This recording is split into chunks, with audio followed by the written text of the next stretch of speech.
folks, what I'd like to do is show you how I drew the bird on Liz's name specimen that I posted in the last 24 to 48 hours on the Facebook Fountain Pen Network.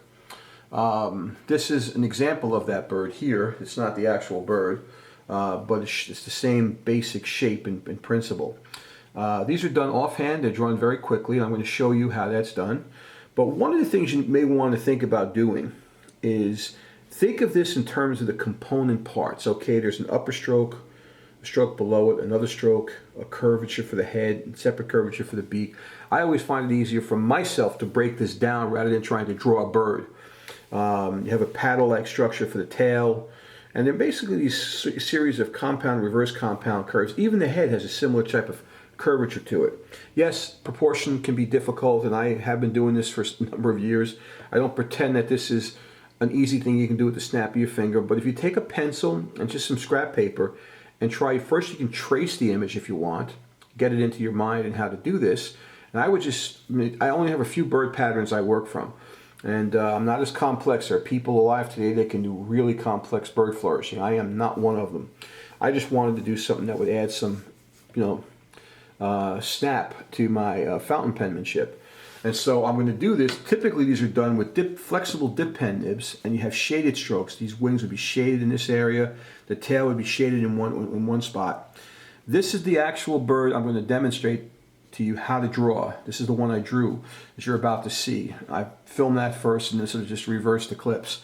I will also post a scan of this, but you'll see it also on Liz's specimen that I posted. So I'm using a fountain pen to do this because I basically switched to fountain pens mainly actually for quite a while now. And so this is a Sailor Pro Gear. I have lots of fountain pens I love, but I tend to love Japanese extra fine nibs. I like fineness of line. I'm not into flexing pens. I don't flex my fountain pens. If you want to flex your fountain pen, I'm perfectly okay with that. I just don't. If I want to use do flex work, I will use stainless steel dip nibs that have been used historically to do that. When you watch me do this, there's a few things to note, and I'm going to put an image up on the screen. The way the masters of old would have done it is they would have held the pen vertically, and I've showed this in previous videos, laying the pen on their middle and index finger juxtaposed by the thumb, and they would throw the strokes away from them. You could still do this bird that way, but that's not how I flourish. You'll see some people today who really have gone to the old methods doing bird flourishing using that kind of approach. I hold my pen in a normal direction, and I'm basically pulling strokes toward me, occasionally throwing them away from me. But that's how I do this. And again, the whole point of this is to give you something to embellish your documents, your letters, and I think it adds a nice little touch. It takes a little while to get used to making these strokes, but once you get it down, you can execute this quickly. You'll see how fast I do it in the video.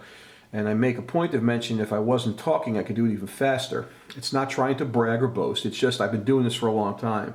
If you work from certain patterns, just like the quill, it's easy for me to do that. So you will now see me make this same bird, and I will scan it and post it during the video so you can see it as well. Okay?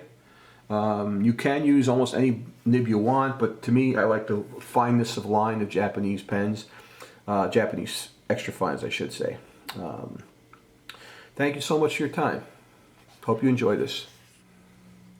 Hi folks, I'd like to demonstrate how I drew the bird on Liz's name specimen I posted in the last few days.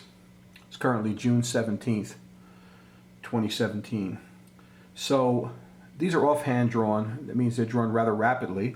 It's going to take me a little longer because I'm talking as I do it. But you practice the shape. I practice the shape in pencil, several times till you finally get it down. Till you have to think. You don't have to really think about it much. So the first stroke in this bird is going to be the uppermost wing edge. That's a little reverse compound curve that looks like this. The next stroke would be the upper edge of the most forward-facing wing. A similar type of stroke.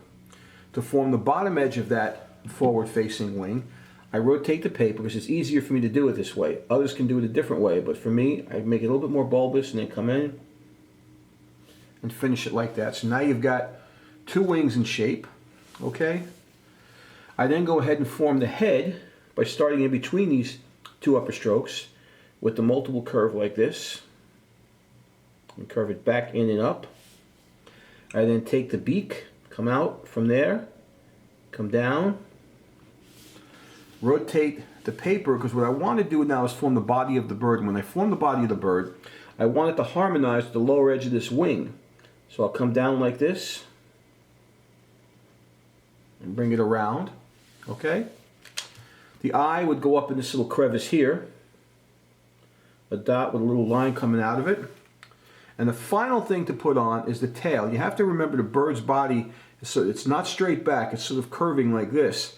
So I want that body to have a paddle-like tail, and that's going to be a motion to form a paddle like this. Okay, and that's the entire bird. I mean, it seems complicated when you look at it, but what helps is to break it down in its component strokes. All right? And remember, typically these birds are done with dip pen nibs and flexible steel nibs, and there's shading in these things. If you look at the work from even modern day people who can do this, I don't make any claims to be an expert at flourishing, but when you do this with a dip pen, and I'll post some images as I'm talking on my video showing you what that looks like, they're really meant to be done with dip pen flexible nibs and put shading in different parts of the body. But this is a nice way to add a beautiful finishing touch to a letter, person's name like I've posted.